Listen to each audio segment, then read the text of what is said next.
everyone, my name is Bhumika Chauhan. Welcome to our spoken English series. Today we are going to learn prepositional verbs. जी हाँ, आज की ये जो class होने वाली है इसके अंदर हम कुछ ऐसे verbs के बारे में बात करेंगे जिनके साथ कुछ फिक्स्ड prepositions हमेशा आपको दिखाई देते हैं. अब वो कौन से फिक्स्ड prepositions होते हैं और वो क्यों ज़रूरी होते हैं और अक्सर हम कुछ मिस्टेक्स कर देते हैं उनको यूज़ करते समय. तो आज की इस क्लास के अंदर हम उन्हीं के बारे में जानेंगे क्योंकि वो हमारे डेली लाइफ में बहुत यूज़ होते हैं और हम अक्सर वो मिस्टेक्स अपनी डेली लाइफ में करते हैं. कुछ हम आज देखेंगे और कुछ हम अपनी नेक्स्ट क्लास के अंदर देखेंगे. सो प्रेपोजिशंस के बारे में हम पिछले 2 लेक्चर्स से पढ़ रहे हैं और अलग अलग चीज़ें उसके बारे में जान रहे हैं. ये मैं कुछ आपको चुनी हुई चीज़ें बता रही हूँ क्योंकि ये हमारी डेली लाइफ में इस्तेमाल होती हैं, यूज़ होती हैं. इसके अलावा ऑब्वियसली इंग्लिश के अंदर ऐसी बहुत सारी प्रेपोजिशंस हैं, बहुत सारे वर्ब्स हैं जिनके साथ कुछ फिक्स्ड प्रेपोजिशंस लगते हैं. तो आप जैसे जैसे प्रैक्टिस करते जाएंगे आपको उनके बारे में पता चलता जाएगा. आज की इस क्लास को स्टार्ट करते हैं. प्रेपोजिशनल वर्ब्स की जो लिस्ट है 100 common verb plus preposition combinations हम इन क्लासेस के अंदर करने की कोशिश करेंगे. ठीक है, तो जैसे आज की क्लास के अंदर हम कुछ करेंगे क्योंकि आज इस टॉपिक से रिलेटेड फर्स्ट क्लास है. आगे आने वाली क्लास में हम बाकी के बचे हुए भी करेंगे. सो प्रेपोजिशनल वर्ब्स की जब हम बात करते हैं तो यहाँ पर मैंने आपको बताया कि कुछ ऐसी वर्ब्स होती हैं जो अपने साथ कुछ फिक्स्ड प्रेपोजिशंस लगवाती हैं.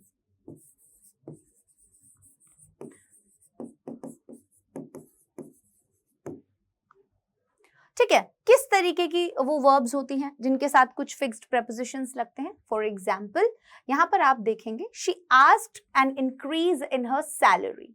अब यहाँ पर हमने देखा कि शी आस्क्ड, यहाँ पर हमने आस्क्ड के साथ एन प्रेपोजिशन लगाया जो कि अगर हम बोलते हैं या किसी को बोलते हुए सुनते हैं तो हमें भी ऐसा लगता है कि यार ये तो गलत नहीं होना चाहिए, बट एक्चुअल में ये गलत होता है. अगर हम सही तरीके से बोलें तो ये होना चाहिए she asked for an increase in her salary. यहाँ पर एन और आस्क्ड के बीच में फॉर प्रेपोजिशन का होना जरूरी है क्योंकि फॉर प्रेपोजिशन से ही हमें पता चल रहा है that she is requesting something. ठीक है, उसने यहाँ पर इस चीज के लिए रिक्वेस्ट किया है कि मुझे अपनी सैलरी में एक इंक्रीज चाहिए. तो फॉर प्रेपोजिशन यहाँ पर क्या काम कर रहा है? फॉर प्रेपोजिशन यहाँ पर एक नेसेसरी इंक्रीज बता रहा है. क्या बता रहा है? कि the preposition for is necessary to indicate what she was requesting, what she was actually requesting. जैसे she asked an increase in her salary, तो यहाँ पर उसने क्या, आस्क का मतलब क्या होता है? When you ask for something. अब देखो मैंने भी ऐसे बोला ना, when you ask for something, you always ask for. तो ask for मतलब हो जाता है जब आप किसी चीज के लिए रिक्वेस्ट कर रहे हैं. क्या कर रहे हैं आप? रिक्वेस्ट कर रहे हैं. She asked an increase in her salary. That is incorrect. The correct sentence would be she asked for an increase in her salary. Are you getting my point? So preposition for over here is necessary to indicate. यहाँ पर क्यों necessary? आपको लगेगा ma'am मुझे तो ये भी correct ही लग रहा है, बट यहाँ पर for preposition का होना क्यों necessary है? क्योंकि वो indicate कर रहा है what she was requesting, कि वो क्या request कर रही है? For an increase in her salary. So केवल एक word. अब आपको लगेगा ये तो छोटा सा एक word है, एक preposition है, क्या इससे पूरे sentence का meaning change हो सकता है? बिल्कुल हो सकता है. ठीक है, हर एक वर्ड का अपना एक इम्पोर्टेंस है सेंटेंस के अंदर. स्टार्टिंग में जब आप धीरे धीरे धीरे बोलना स्टार्ट करते हैं, सीखते हैं, तो ऑब्वियसली ये छोटे छोटे मिस्टेक्स आप करते हैं. अगर अभी स्टार्टिंग से ही आपको इन चीजों के बारे में पता होगा तो शायद आप ये मिस्टेक्स आगे नहीं करेंगे. ठीक है, अब ऐसे ही मैं आपको बहुत सारे वर्ब्स बताऊंगी जिनके साथ कुछ फिक्स्ड प्रेपोजिशंस होते हैं. साथ ही साथ ये आपको आगे कॉम्पिटिटिव एग्जाम्स में भी मदद करते हैं. ठीक है, अगर आप, मतलब जरूरी नहीं है कि आप लोग कॉम्पिटिटिव एग्जाम कोई दे रहे हो, बट अगर इन केस आप कोई आगे जाके भी कॉम्पिटिटिव एग्जाम देते हैं, वहां पर इससे रिलेटेड बहुत सारे क्वेश्चंस अक्सर पूछे जाते हैं. तो इसीलिए आप ध्यान रखिएगा. और एक फ्लुएंट स्पीकर अगर आप बनना चाहते हैं तो ऑब्वियसली ये इंपॉर्टेंट है ही. सो फर्स्ट वर्ब जो हमने देखी वो देखा कि हम आस्क के साथ फॉर preposition लगा रहे हैं। और ऐसे ही कुछ 20 to 25 verbs हम आज की क्लास के अंदर देखेंगे और उनसे related questions, examples, not questions but examples, sentences which we use in our daily life, we will practice today. Okay, so our next prepositional verb is abstain from. Abstain from. Abstain एक verb होती है, इसके साथ हमने from preposition लगाया और abstain verb के साथ आप हमेशा from preposition लगाएंगे। abstain का मतलब होता है किसी भी चीज से परहेज करना। मैं मीठे से परहेज कर रहा हूं, मतलब दूरी बनाना, किसी चीज से परहेज करना, उसके कॉन्टेक्स्ट में आप abstain का यूज करते हैं। सो abstain के साथ आप from preposition लगाएंगे। फॉर एग्जाम्पल, मैं मीठे से परहेज कर रहा हूं, I am abstaining from sweets. I am abstaining from sweets. उसने टीवी देखने से परहेज किया। She abstained from watching TV. She abstained from watching TV. Are you getting my point? I am abstaining from junk food these days. मैं आजकल junk food से परहेज कर रहा हूं। राइट? किसी भी चीज से आप मान लीजिए दूरी बना रहे हैं या परहेज कर रहे हैं, सो इन दैट कॉन्टेक्स्ट आप abstain का यूज करेंगे, but with abstain you will use from preposition.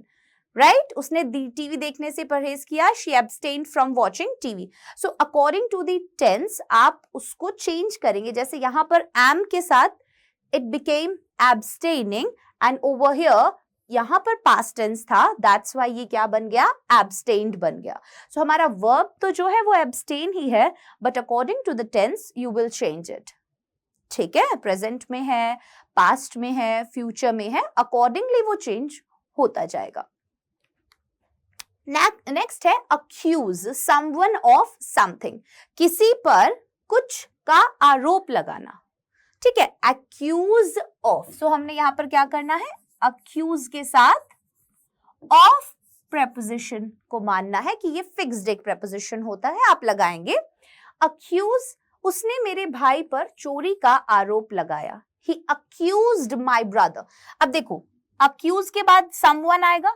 He accused. Someone is my brother of something theft.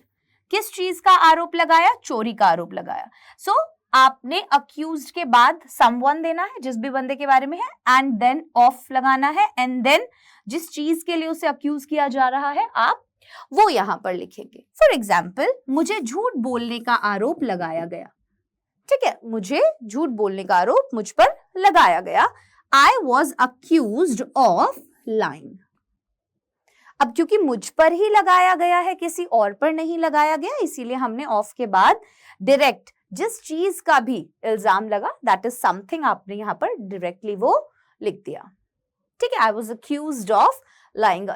I was accused of lying. मेरे पर झूठ बोलने का आरोप लगाया गया। ठीक है? I was accused of stealing something. I was accused of watching television. भाई मुझ पे आरोप लगाया गया कि मैं टीवी देख रहा था। कुछ भी हो सकता है। उसने मेरे भाई पर चोरी का आरोप लगाया, तो अगर उसने भाई पर लगाया तो जिस पर भी लगाया, he accused my brother of theft. Getting my point? कैसे आप करेंगे? तो किसी पर कुछ का आरोप लगाना, उसके लिए जो आपका सेंटेंस का स्ट्रक्चर होगा वो इस तरीके का होगा। accuse someone of something. someone में जिसको भी accuse किया जा रहा है, जिस चीज के लिए किया जा रहा है। Right? Great. Next one, adapt to. कुछ के अनुसार ढलना। adapt का मतलब ही ढलना होता है। adapt का मतलब ही क्या होता है? ढलना होता है। फॉर एग्जाम्पल, मैं नई नौकरी के अनुसार ढल रहा हूं। I am adapting to the new job. तो यहां पर भाई जैसी मेरी न्यू जॉब है, मैं उसके अकॉर्डिंग अपने आप को चेंज कर रहा हूं। Right? So I am adapting to. So adapt के साथ to, accused के साथ of, abstain के साथ from. अब ये याद कैसे रहेंगे मैम? ये तो बहुत सारे हैं। मैं खुद आपको बोल रही हूँ कि 100 कुछ तो मैं कोशिश करूंगी आपको क्लास में करवाने का, बट ऐसे तो बहुत सारे होते हैं। अगेन मैंने आपको बोला, जितना ज्यादा आप रीड करेंगे उतना ज्यादा आपको क्लैरिटी मिलेगा। जितना ज्यादा आप रीड करेंगे, एक्चुअल में हम क्या करते हैं? We abstain. We abstain from reading, we abstain from reading, हम परहेज करते हैं किससे? रीडिंग से, जो कि बहुत गलत है। ठीक है, हमें परहेज नहीं करना है। ऐसे ही हमने अभी एक नॉर्मल सा सेंटेंस बना दिया एब्सटेन फ्रॉम की मदद से, राइट? इसकी यूज से हमने बनाया ना, ऐसे ही आपको बनाने हैं अपनी डेली लाइफ के अंदर। तो आप जितना ज्यादा रीड करेंगे उतना ज्यादा बेटर होते जाएंगे, जितना ज्यादा बोलने की प्रैक्टिस करेंगे उतना ज्यादा बेटर होते जाएंगे। ऑब्वियसली अगर आपके पास कोई पार्टनर है जिसके साथ आप कॉन्वर्सेशन कर सकते हैं, वेल एंड गुड। अगर नहीं है, कोई बात नहीं, आप अपने आप के ही पार्टनर बनिए, ठीक है। और ऑब्वियसली आज के टाइम में आपके पास AI है, मेटा है, आप इजीली अपनी गलतियां भी फाइंड आउट कर सकते हैं कि मैंने इस सेंटेंस को ऐसे बोला, इज इट राइट और is it not right? Getting my point?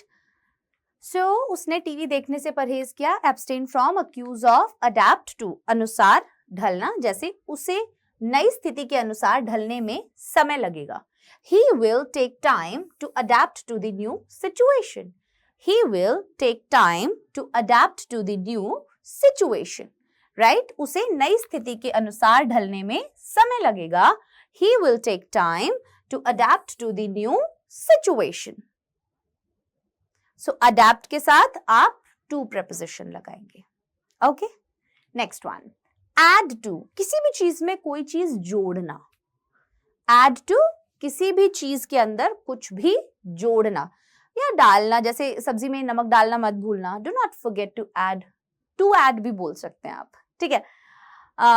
Do not forget to add salt in the curry, right? या do not forget to add salt to the soup, right? So क्या आप इस चर्चा में कुछ जोड़ना चाहेंगे? बहुत सी बार हम कुछ डिस्कशंस कर रहे होते हैं एंड देन हम पूछते हैं कि आप इसके बारे में कुछ ऐड ऑन करना चाहेंगे, बोलते हैं ना, ऐड ऑन करना चाहेंगे। So would you like to add to this discussion? इस डिस्कशन में क्या आप कुछ ऐड करना चाहेंगे? दैट इज ऐड टू, कुछ जोड़ना, right? Next one is agree on, very important and very common. आप अक्सर इसका इस्तेमाल होता हुआ देखेंगे, अक्सर यूज होता है इसका, कुछ पर सहमत होना। फॉर एग्जाम्पल, हमने छुट्टी के दिन पर सहमति नहीं बनाई है। Yes, we haven't agreed on a day for the vacation, right? या फिर वे कभी भी किसी बात पर सहमत नहीं होते। They never agree on anything. यहाँ पर आप दोनों एग्जाम्पल्स में देख सकते हैं, किसी भी चीज के ऊपर सहमत होने की बात की जा रही है, राइट? तो उसके लिए आप देख रहे हैं कि अग्री के साथ ऑन प्रेपोजिशन, फिक्स प्रेपोजिशन है जो आप लगाते हैं।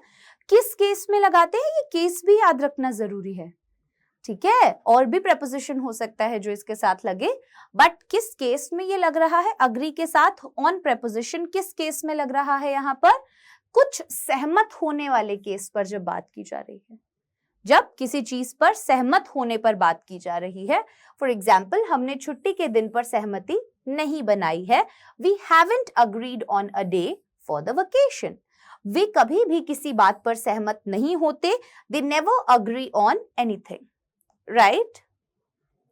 किसी या कुछ चीज पर सहमत होना,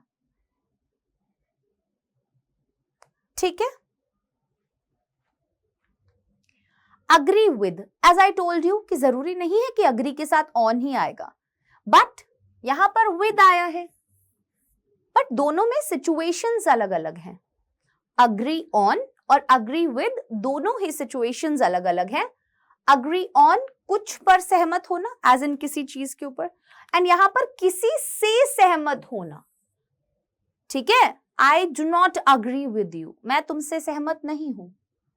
I do not agree with you, मैं तुमसे सहमत नहीं हूं।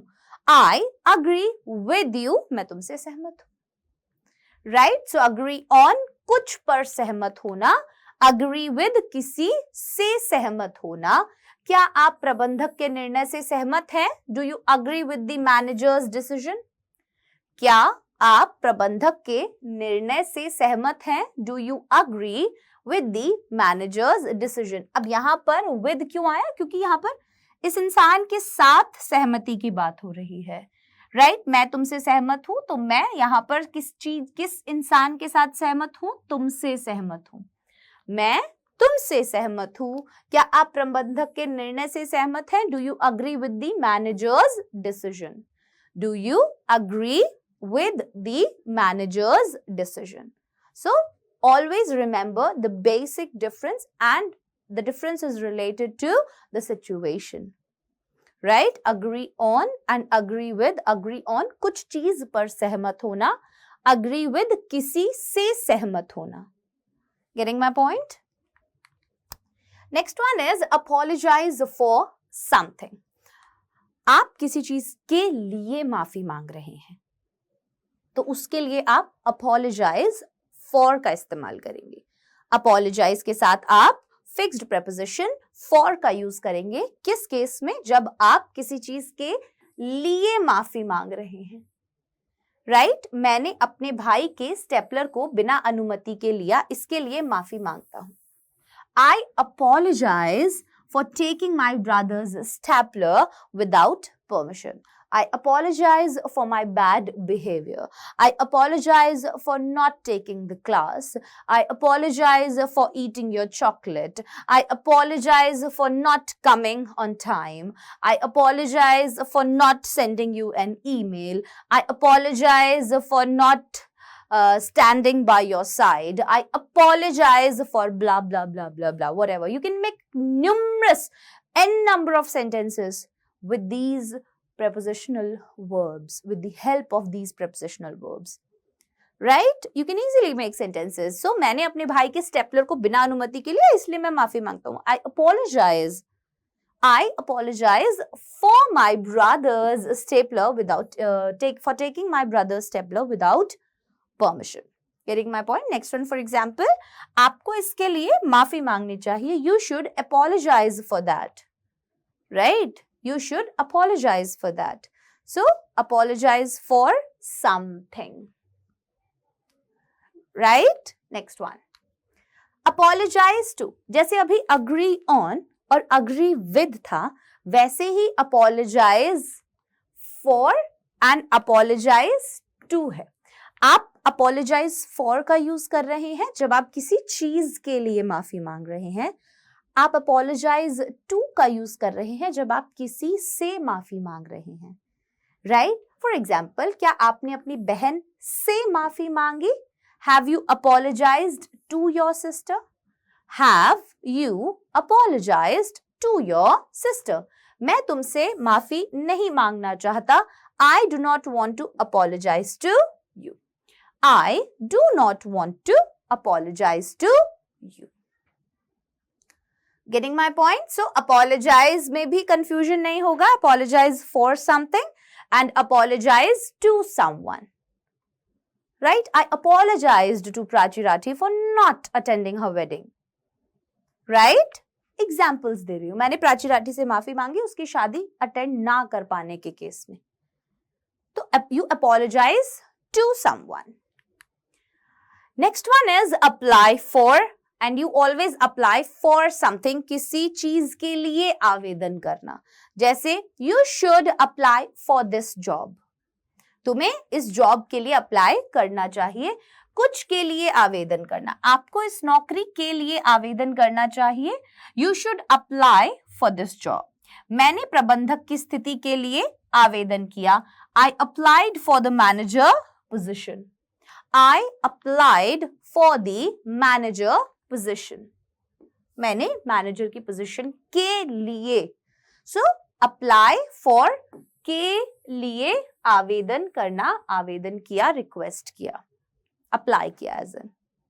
Right? Next one, apply to. अब यहां पर था अप्लाई फॉर समथिंग हो गया, किसी एक पोस्ट के लिए हो गया यहां पर, है ना. दिस जॉब, मैनेजर पोजीशन, ये सब क्या हो गया? ये एक तरीके से कोई एक पोस्ट हो गया. बट यहां पर अप्लाई टू है. सो आपने किस विश्वविद्यालयों के लिए आवेदन किया? Which universities did you apply to?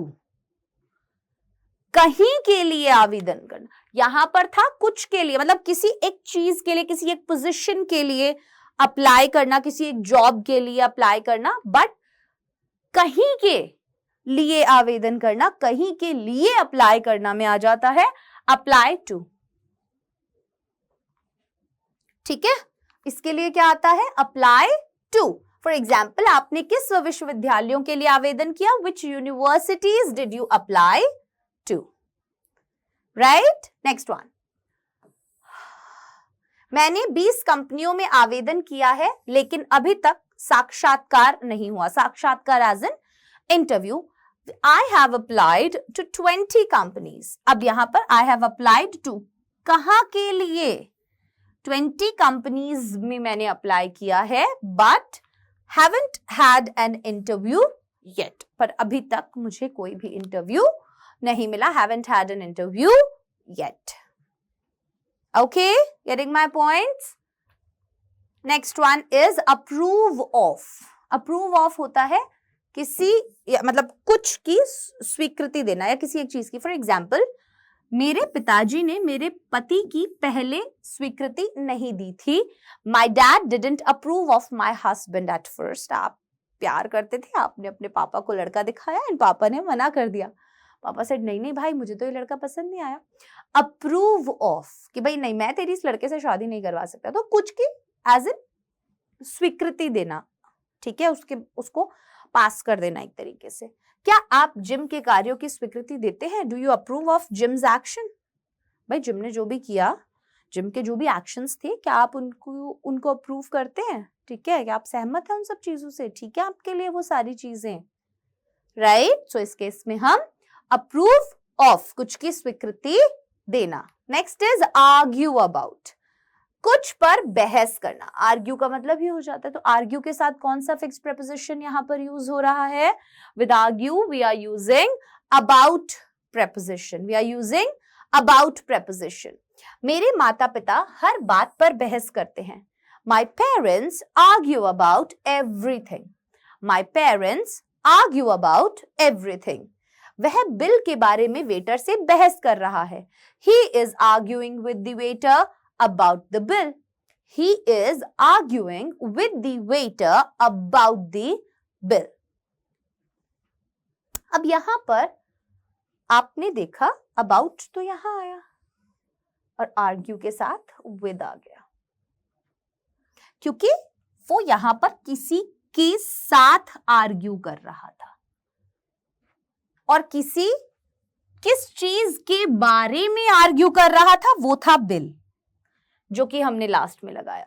These are some small details which you always take notes, right? यहां पर क्योंकि he is arguing with the waiter. अब अगर हम यहां पर arguing about the waiter कर देते तो वो waiter के बारे में argue नहीं कर रहा था ना. He is arguing with the waiter. waiter के साथ argue कर रहा था. So इससे हमें पता चलता है that we will use argue के बाद with preposition when we are arguing with someone. जब आप किसी के साथ बहस कर रहे हैं तो आप यहां पर उसका नाम देंगे. ठीक है, and then about, जिस चीज के भी बारे में बहस हो रही है, you will use about preposition. So argue about. Next one है arrest someone for something. किसी को कुछ के लिए गिरफ्तार करना. उसे चोरी के लिए गिरफ्तार किया गया. He was arrested for stealing. So for यहां पर आया something के लिए, right? क्या आपको कभी किसी चीज के लिए गिरफ्तार किया गया है? Have you ever been arrested for anything? Have you ever been arrested for anything? Clear हो गया अब तो? Easy है. Arrest someone for something, right? Next है arrive at. बहुत कॉमन है, कहीं पहुंचना. हम दुकान पर बंद होने से 10 मिनट पहले पहुंचे. We arrived at the store 10 minutes before it closed. We arrived at the store 10 minutes before it closed. आपको रेस्टोरेंट पर पहुंचने में कितना समय लगेगा? How long is it going to take to arrive at the restaurant? How long is it going to take to arrive at the restaurant? Right? So कहीं पर पहुंचना, arrive at. There is a difference reach में और arrive में। मैंने आपको last classes के अंदर भी बोला था कि बहुत सी बार ऐसे क्वेश्चंस आ जाते हैं। सो रीच और अराइव में there is a difference. Arrive at, कहीं पर पहुंचना, ठीक है। आपको रेस्टोरेंट पर पहुंचने में कितना टाइम लगेगा? How long is it going to take to arrive at the restaurant, to arrive at the restaurant. Next one, arrive in, कहीं पहुंचना, शहर या देश, राइट देखो आप मॉन्ट्रियल में किस समय पहुंचे? What time did you arrive in Montreal? कोई एक बड़ी जगह होती है ना, उसमें जैसे दिल्ली है ना, बॉम्बे, इंडिया, यूएसए, ऐसे। हमारी फैमिली 1998 में पुर्तगाल में पहुंची, तो वो पुर्तगाल पहुंची। So my family arrived in Portugal in 1998। We have been living here ever since, और तब से हम यहाँ पर रह रहे हैं। सो अराइव एट, कहीं पहुंचना, एंड यहां पर भी है कहीं पहुंचना, बट कोई शहर या देश के कॉन्टेक्स्ट में, कोई शहर या देश के कॉन्टेक्स्ट में। तो एट, इससे हमें पता है क्या पता चलता है? जो एट प्रेपोजिशन होता है, मैंने आपको बताया था, वो छोटी जगहों के लिए यूज होता है, ठीक है। At some cafe, at bus stop, इस तरीके की छोटी जगह के लिए एट का यूज होता है। But for bigger places, for example in Delhi, in Gurgaon, right, in Uttar Pradesh, in Bihar, in India, in Australia, in USA, वहां पर इन यूज होता है। सो ऑब्वियसली जब आप किसी शहर या किसी देश में पहुंच रहे हैं, you will use arrive in, ठीक है। और अगर एट का यूज कब करेंगे? कहीं पहुंचना, तो कोई एक स्थल, ये इंपॉर्टेंट पार्ट है याद रखने का। स्थल है कोई तो एट लगेगा, कोई देश या शहर है तो अराइव इन प्रेपोजिशन लगेगा। आस्क अबाउट, कुछ के बारे में पूछना। मैं आपकी शाम की कक्षाओं के बारे में पूछना चाहता हूं। I would like to ask about your evening classes. I would like to ask about your evening classes. I would like to ask about your evening classes. मैंने मॉल में करीना को देखा, उसने आपके बारे में पूछा।